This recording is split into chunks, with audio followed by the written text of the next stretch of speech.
मुझे बहुत प्रसन्नता हो रही है। मैं राष्ट्रपति रामाफोसा का हृदय से अभिनंदन करता हूं कि उन्होंने ब्रिक्स आउटरीच समिट के अफ्रीका, एशिया, लैटिन अमेरिका के देशों के साथ विचार साझा करने का अवसर दिया है।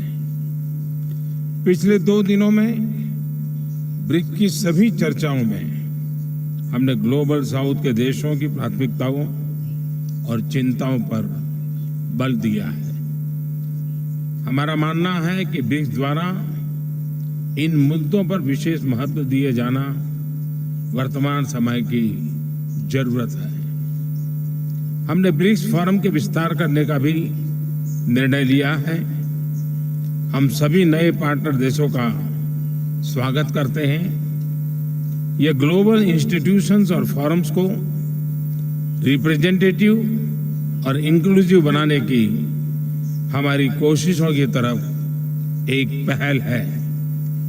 एक्सेलेंसीज, जब हम ग्लोबल साउथ शब्द का प्रयोग करते हैं तो ये मात्र डिप्लोमेटिक टर्म्स नहीं है। हमारे साझा इतिहास में हमने उपनिवेशवाद और रंगभेद का मिलकर विरोध किया है।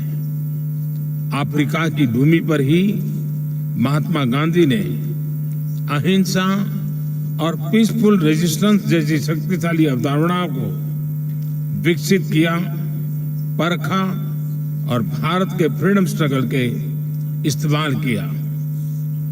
उनकी सोच और विचारों ने नेल्सन मंडेला जैसे महान नेता को प्रेरित किया। इतिहास के इस मजबूत आधार पर हम अपने आधुनिक संबंधों को एक नया स्वरूप दे रहे हैं। एक्सेलेंसी, भारत ने अफ्रीका के साथ संबंधों को उच्च प्राथमिकता दी है। उच्च स्तरीय बैठकों के साथ साथ हमने अफ्रीका में 16 नए दूतावास खोले हैं। आज भारत अफ्रीका का चौथा सबसे बड़ा ट्रेड पार्टनर है और 5वां सबसे बड़ा निवेशक देश है।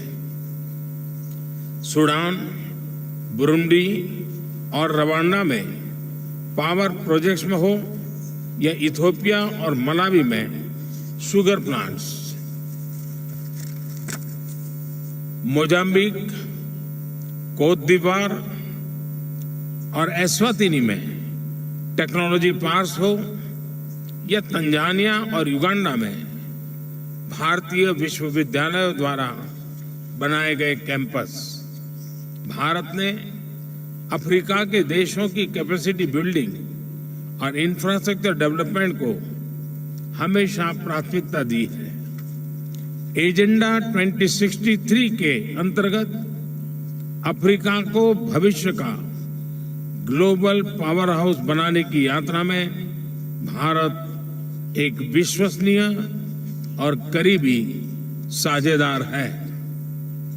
अफ्रीका में डिजिटल डिवाइड कम करने के लिए हमने टेली एजुकेशन और टेली मेडिसिन में 15,000 से भी अधिक स्कॉलरशिप प्रदान की है।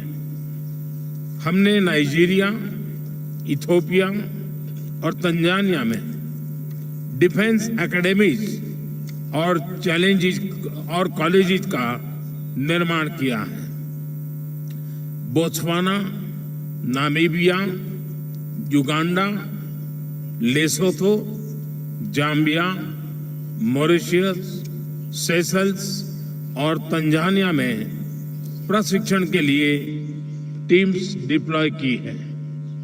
लगभग 4,400 भारतीय पीसकीपर्स, जिनमें महिलाएं भी शामिल हैं, अफ्रीका में शांति और स्थिरता बहाल करने के लिए अपना योगदान दे रहे हैं। आतंकवाद और पायरेसी के विरुद्ध लड़ाई में भी हम अफ्रीका के देशों के साथ मिलकर काम कर रहे हैं। कोविड महामारी के मुश्किल समय में हमने अनेक देशों को खाद्य पदार्थों और वैक्सीन की आपूर्ति की। अब हम अफ्रीकी देशों के साथ मिलकर कोविड और अन्य वैक्सीन की जॉइंट मैन्युफैक्चरिंग पर भी काम कर रहे हैं। मोजाम्बिक और मालावी में साइक्लोन हो या मेडागास्कर में फ्लड्स, भारत फर्स्ट रिस्पॉन्डर के रूप में सदैव अफ्रीका के साथ कंधे से कंधा मिलाकर खड़ा रहा है। एक्सेलेंसी, लैटिन अमेरिका से लेकर सेंट्रल एशिया तक, पश्चिम एशिया से लेकर साउथ ईस्ट एशिया तक, इंडो पैसिफिक से लेकर इंडो अटलांटिक तक भारत सभी देशों को एक परिवार के रूप में देखता है। वसुधैव कुटुंबकम यानी whole world is a family हजारों वर्षों से हमारी जीवन शैली का आधार है। यह हमारी G20 अध्यक्षता का भी मूल मंत्र है। ग्लोबल साउथ की चिंताओं को मुख्य धारा में शामिल करने के लिए हमने 3 अफ्रीकी देशों तथा कई विकासशील देशों को गेस्ट कंट्री के रूप में आमंत्रित किया है। भारत ने अफ्रीकन यूनियन को G20 की स्थायी सदस्यता देने का प्रस्ताव भी रखा है। एक्सेलेंसी, मेरा मानना है कि ब्रिक्स और आज उपस्थित सभी मित्र देश मिलकर मल्टीपोलर वर्ल्ड को सशक्त करने में सहयोग कर सकते हैं। ग्लोबल इंस्टीट्यूशन को रिप्रेजेंटेटिव बनाने और रिलेवेंट बनाए रखने के लिए उनके रिफॉर्म्स को प्रगति दे सकते हैं। काउंटर टेररिज्म, पर्यावरण सुरक्षा, climate action, cyber security, food and health security, energy security, resilient supply chain के निर्माण में हमारे समान हित है। सहयोग की अपार संभावनाएं हैं। मैं आप सबको international solar alliance, one sun, one world, one grid, coalition for disaster resilient infrastructure, one earth, one health, big cat alliance, global centre for traditional medicine जैसे हमारे अंतर्राष्ट्रीय इनिशिएटिव्स में सहभागिता के लिए आमंत्रित करता हूं। भारत के डिजिटल पब्लिक इंफ्रास्ट्रक्चर स्टैक से जुड़ने के लिए, अपने अपने विकास में उसका लाभ उठाने के लिए मैं आप सबको आमंत्रित करता हूं।